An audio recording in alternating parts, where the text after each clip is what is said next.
My name is Elena S. Blair, and I am a lifestyle, family, and newborn photographer and a boutique school photographer based out of Seattle, Washington, and you are listening to the Workflow Photography Podcast.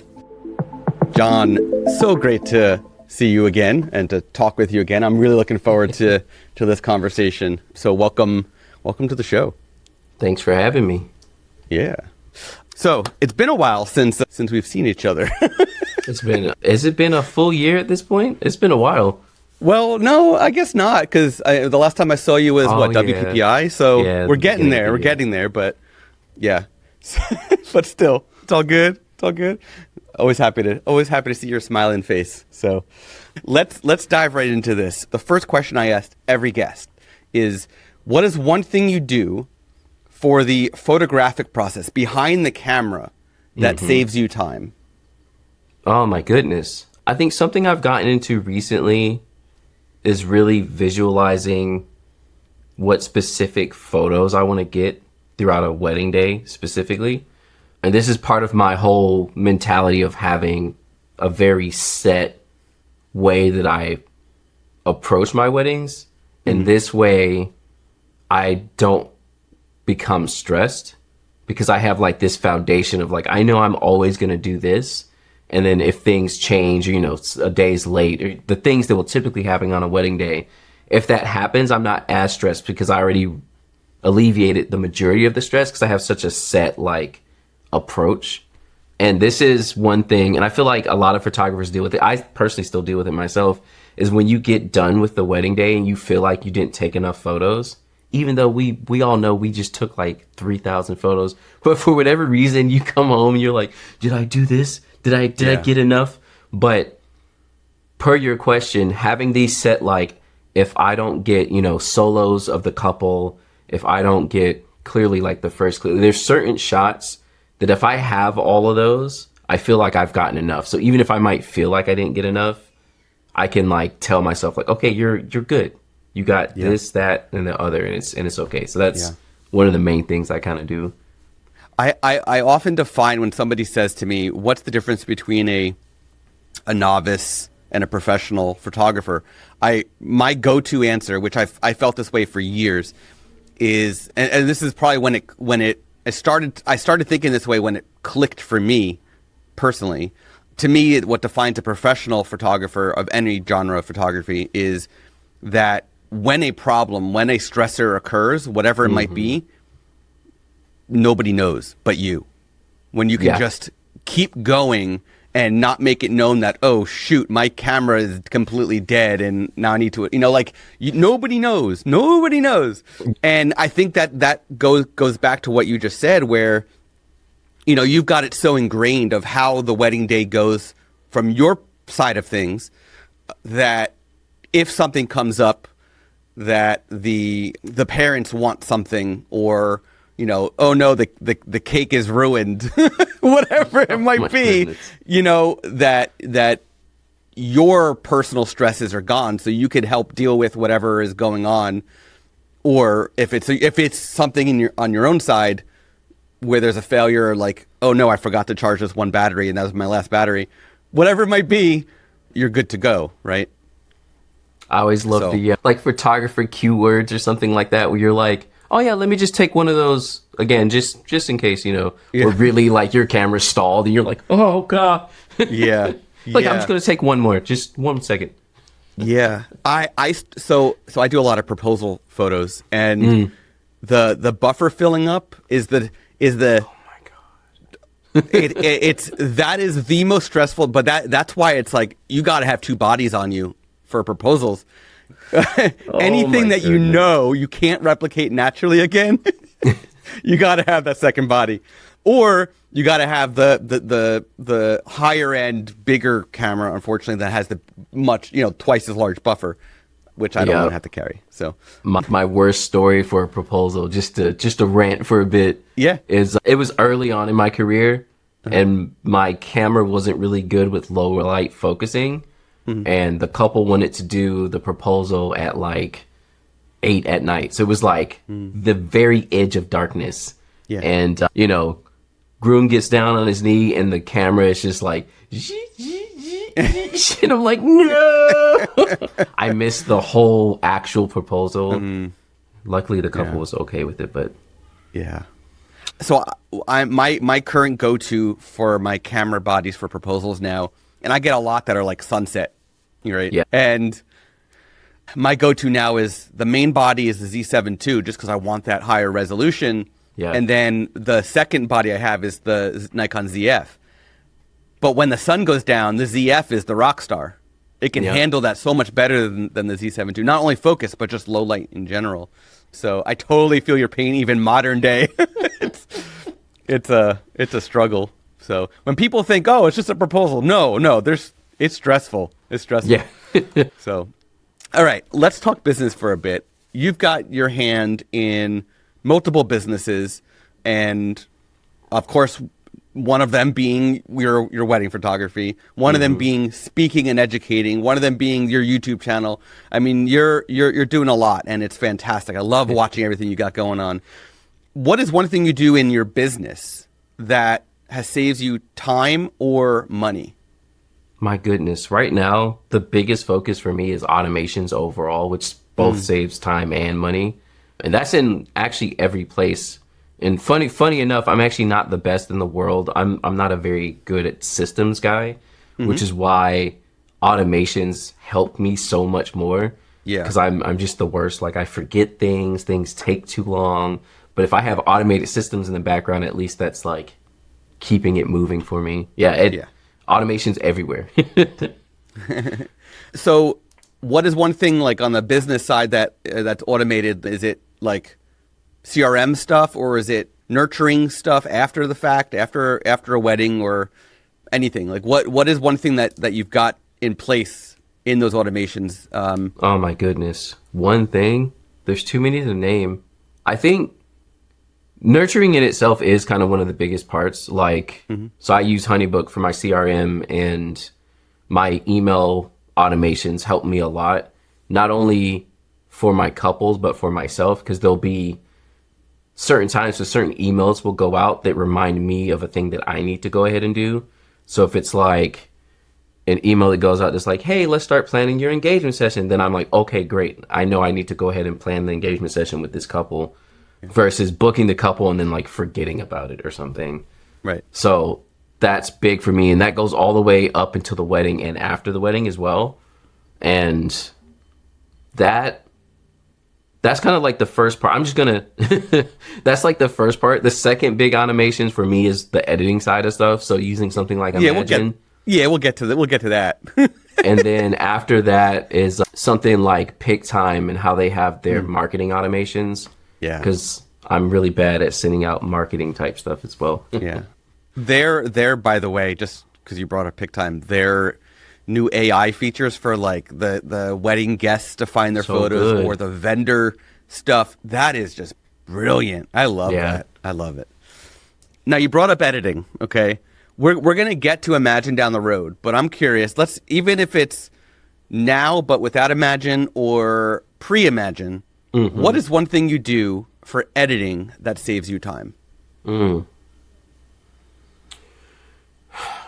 Well, early on, I developed my own like preset that helped me with saving time.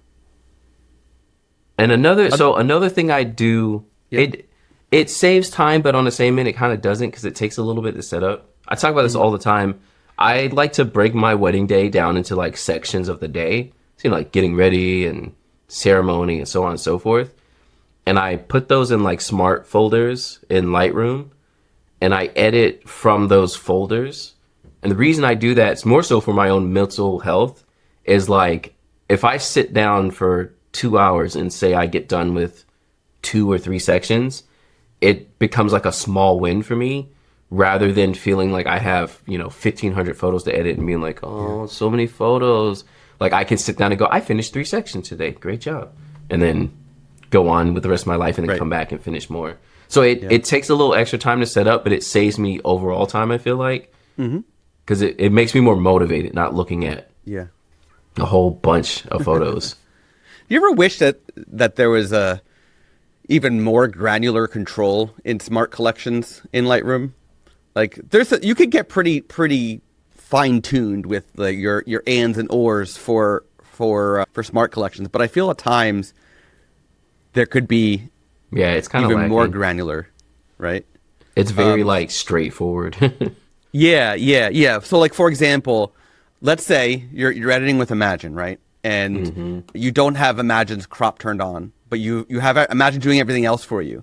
And like you can have a smart collection, hypothetically, if there was this like really granular control that said edited but not cropped. And now it's showing you only your photos from this, day that have not been cropped yet. So then you can go through and be like, okay, I need to crop this. I don't need to crop this. And, right. So I don't know, just like thinking outside the box. Like I feel like there's a lot of potential there that Adobe could, help with.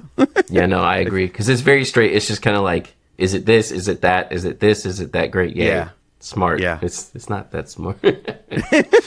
It's smarter than a regular collection, but it's not super smart. Yeah. Lot of potential there. Okay. So you've photographed a wedding. You've been working on it. You've been editing it. Now it's like wedding's done.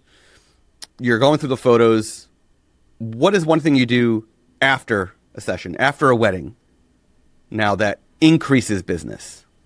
That would definitely be the pick time sides of things I was talking about earlier with the marketing. Yep.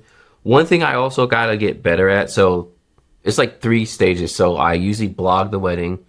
That's helping out with the SEO on my website.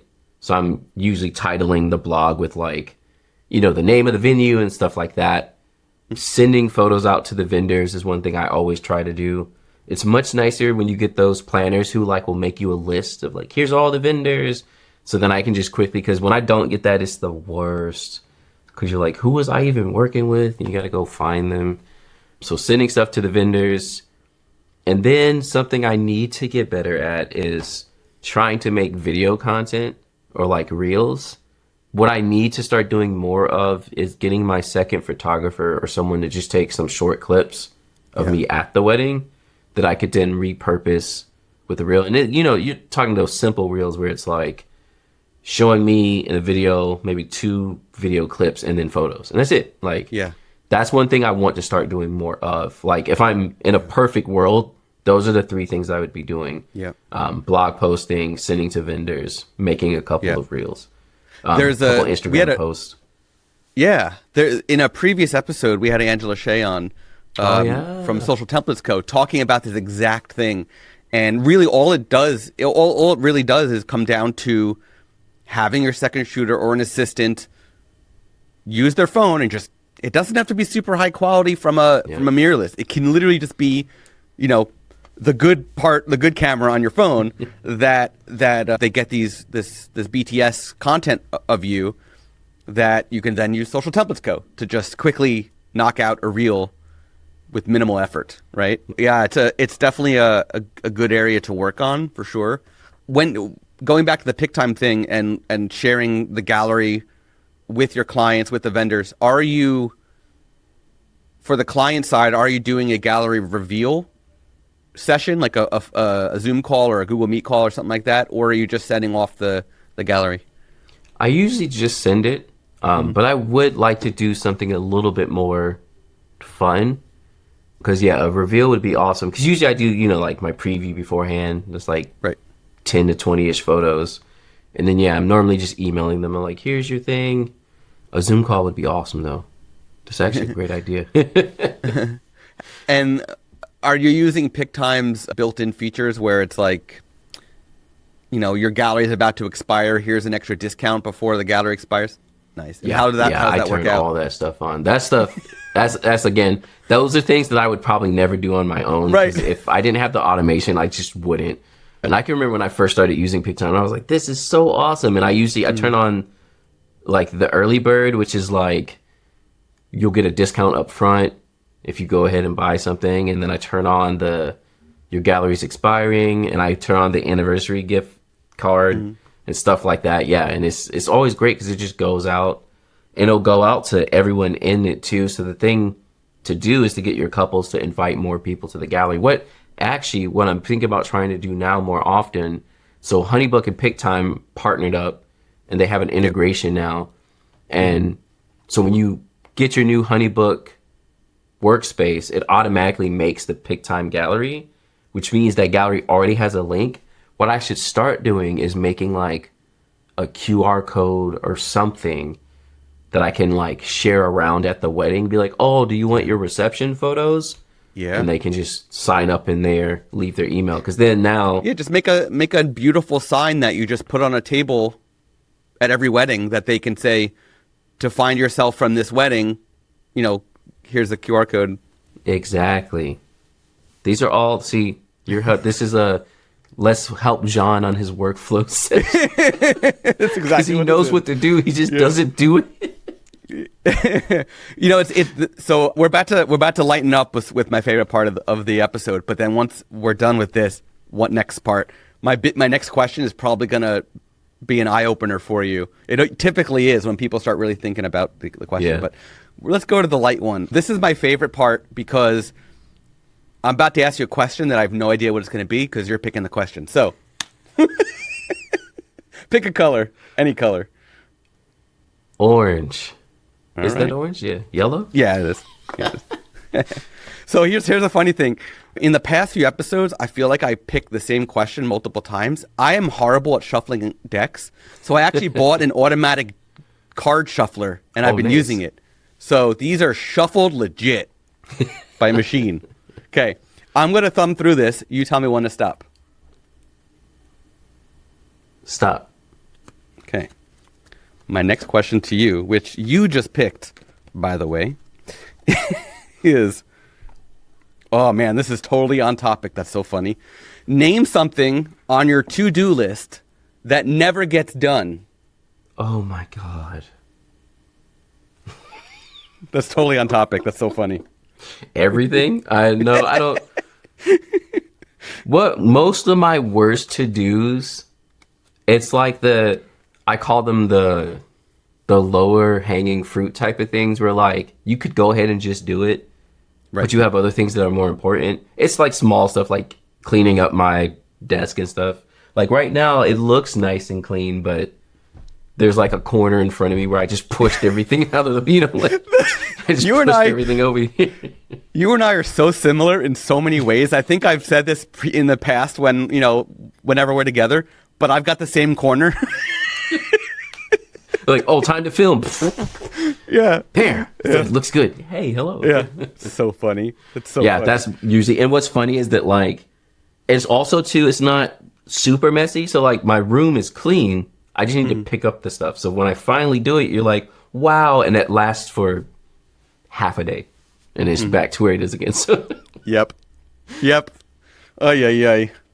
Yeah. So I had two, I don't think you can see it from your point of, from what you're seeing right now in frame, or maybe you can. Up here on this shelf, I have a bunch of Lego cameras and Lego foliage that I've put together and stuff. And for two of the flower piece sets were in boxes in my corner for a while. I'm like, last week, the kids were home from school because like school just started Thursday and Friday last week. Mm-hmm. And I'm like, you know what? I need like a breather. So I put together both sets. It's, like you get into that meditation mode of just build Legos. And I cleared off my desk and then I found an orchid and I bought it. And so now I have another box of Lego here to put together. It never ends. Okay. This is where you're going to dig deep here and you're going to start thinking of things that you're never really thought of like this before, and it might unlock some areas where you might feel like you're missing some spots. I want you to look at your photography business now. Let's skip the rest for now. Just focus on the photography. And if you can look at your photography business from a 30,000-foot view down, if you can share an outline breakdown of your workflow from lead to delivery. Oh my goodness. I guess everything starts on my website. Mm-hmm. And then once they go through everything and fill out the form, they're moved into HoneyBook. From there, I have automations that will automatically send out like a first touch email.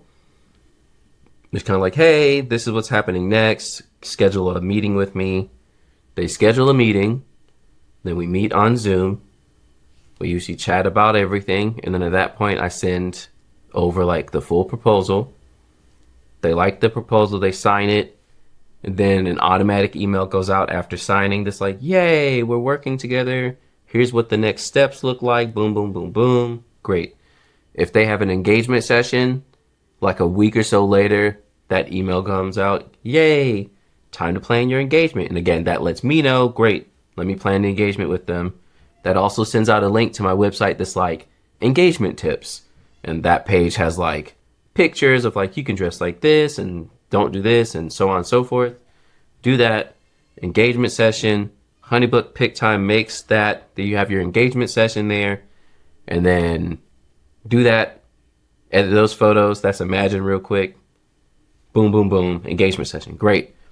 Then a little bit after that, we have an email that goes out that's like, fill out this form so I can know more about your day and I can write a timeline. I think photographers should always write their timelines. It's huge. They give me information. From that, I write a timeline. They share the timeline with the planner.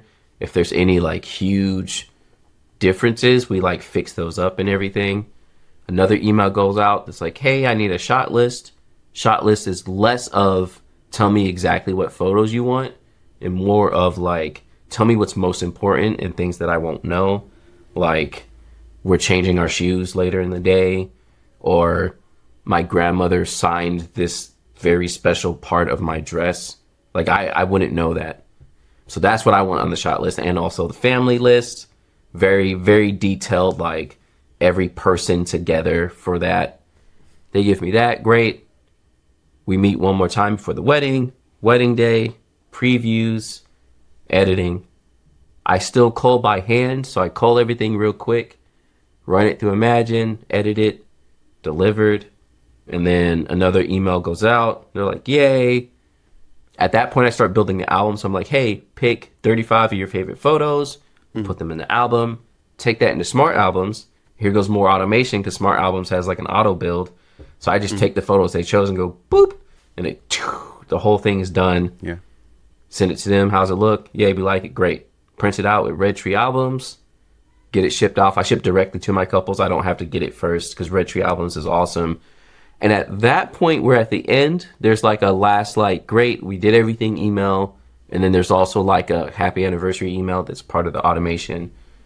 And at that point, we go back to what we were talking about. Then I try and blog some stuff. I post on Instagram. I don't do reels yet, but I need to do more. And then I back everything up again because it was already backed up first. Like the RAWs were backed up, and now I back up the JPEGs because I keep those the longest. The RAWs eventually get deleted at some point because they're huge. and that's the workflow from start to finish with my couples and the photography side. About how long is it typically for you from the day of the wedding to deliver the gallery, have the album designed and shipped? Like, what's the time frame typically for you? Oh goodness, couples are generally booking about a year in advance ish. Mm-hmm. So you have that year, and then I quote 4 to 8 weeks for photos. Mm-hmm. It normally takes like 4. 8 is like safety zone for me. I don't like getting past 4 weeks. I need a better album process because some of my couples take forever with the album. Mm. But generally, with the perfect couple, the album's getting done maybe a month or 2 after the photos are delivered. So yeah, let's say 1 month, so 2 months added. So yeah, like a year in 2 or 3 months. Have you considered doing outsourced album sales, which would include the design, and it's basically like doing an in-person album sales call, except you're outsourcing it to a company that's their job? I never thought about that, but I just heard someone talking about that, and I was like, Yeah. Because I feel like a lot of my couples are missing out on albums. And I'm like, I include it in my package, and some couples will literally just not do it. And I'll have to be like, hey, yeah, hey, hey, and they just don't. And I'm like, okay, well, Yeah. I guess I'll hear from you at some point. Like, Yeah. you're supposed to have an album.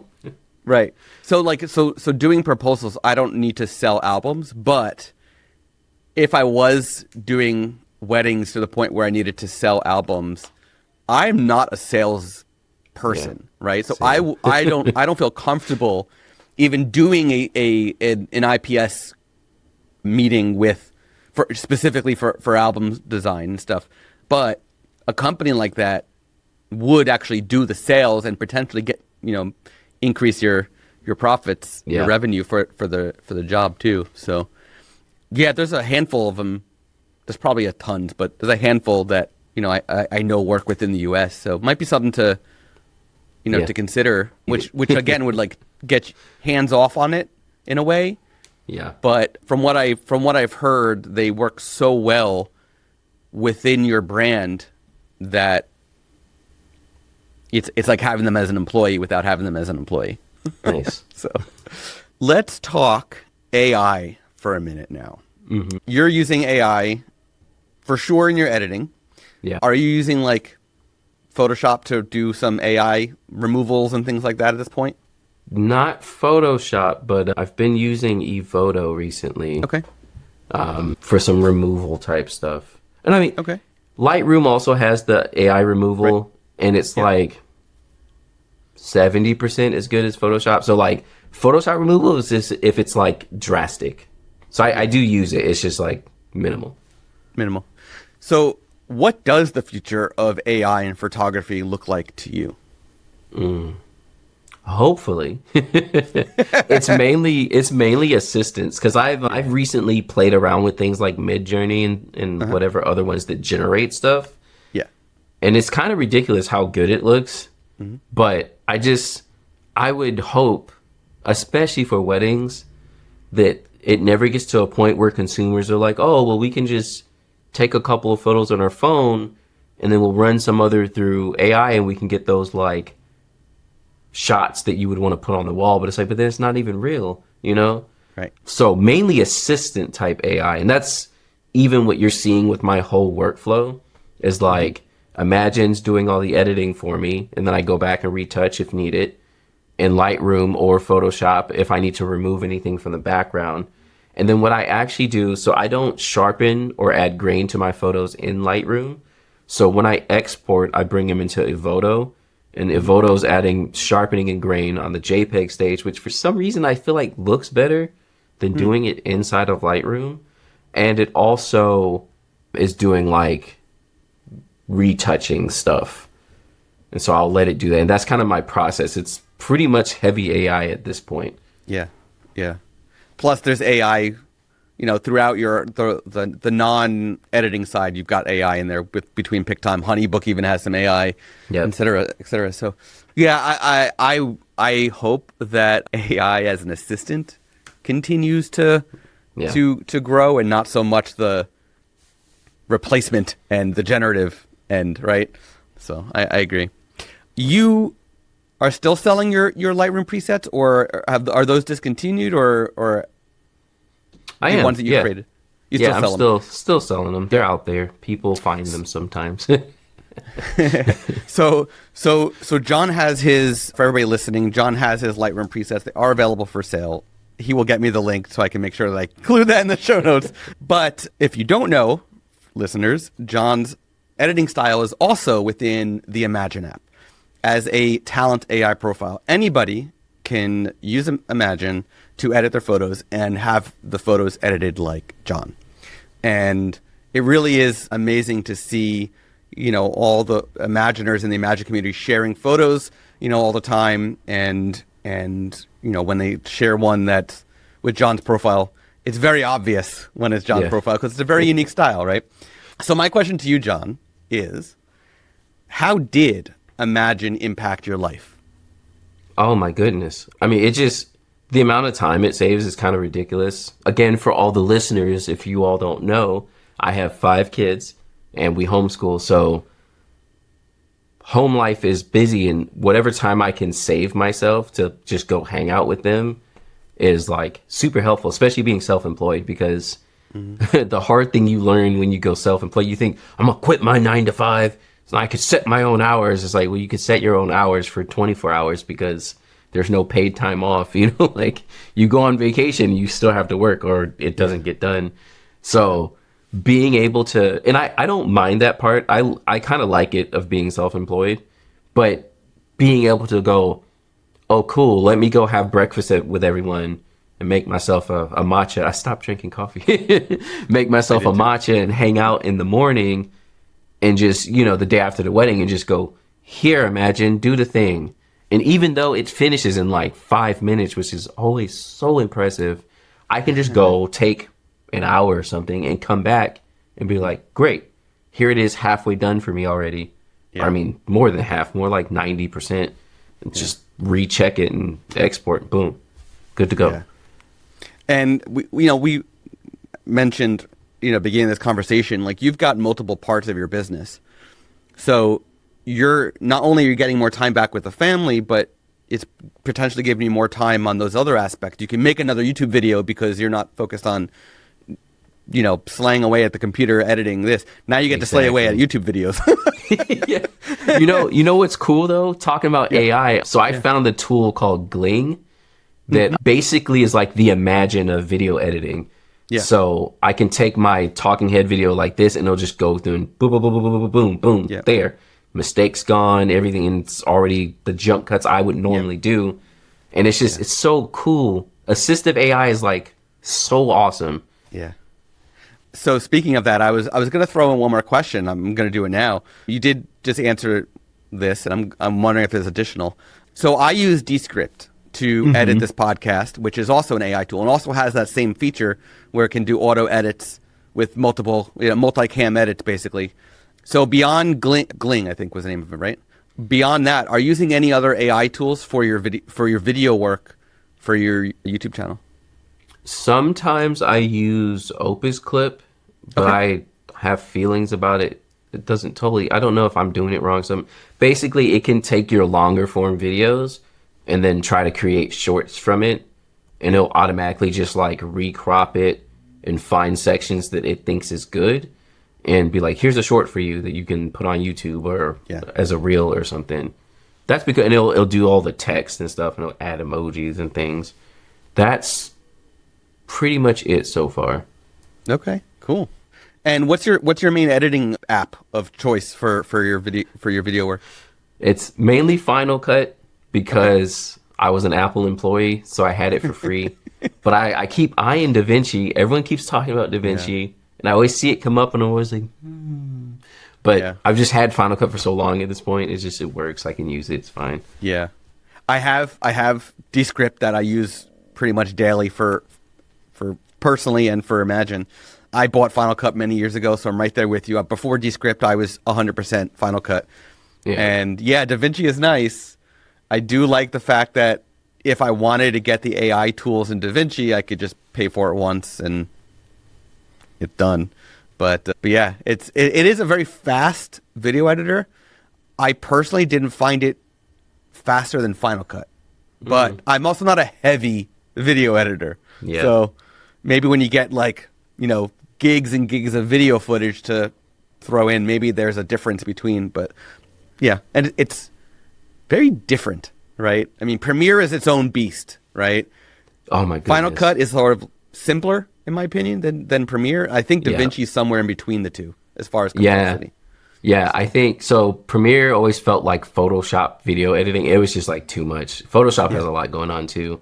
And DaVinci, it's definitely a middle ground. I just had a hard time because I tried. It's free. I was like, let me try it out. And I was just like, it's not my Final Cut. Yeah. I think it's one of those things where you got to okay, here's a video I need to make, but I need a full day to just learn the thing and, no distractions and then maybe. So yeah. This has been fantastic, John. I'm so glad we were able to do this. This is the last episode of season 3 as well. Yay. So that's incredible. So thank you for helping me to wrap up this season. And we're going to be back for season 4 in February. So that's really exciting. And in the meantime, where can listeners learn more about you, connect with you, and of course see your incredible photography and your YouTube content? Oh yeah, so you can find me everywhere online as jbivphotography.com or on Instagram or YouTube. That's my username everywhere. JBiv. JBiv. So I again, so thank you so much for hopping in, for chatting with me, sharing your insights and your workflows with all the listeners. And I know there's going to be a lot of good stuff here for everybody to take away. And I'll be sure to get everything linked in the show notes for all listeners who are looking for all the info. And yeah, thank you again, John. Yeah, thanks for having me. Yeah. You have been listening to the Workflows Photography Podcast. To hear more from Workflows, to learn more about our guest, and for an exclusive offer for Workflows listeners, please go to workflowspodcast.com. And be sure to subscribe to the podcast on Apple Podcasts, Spotify, or wherever you listen to podcasts. Thank you for tuning in. Until next time.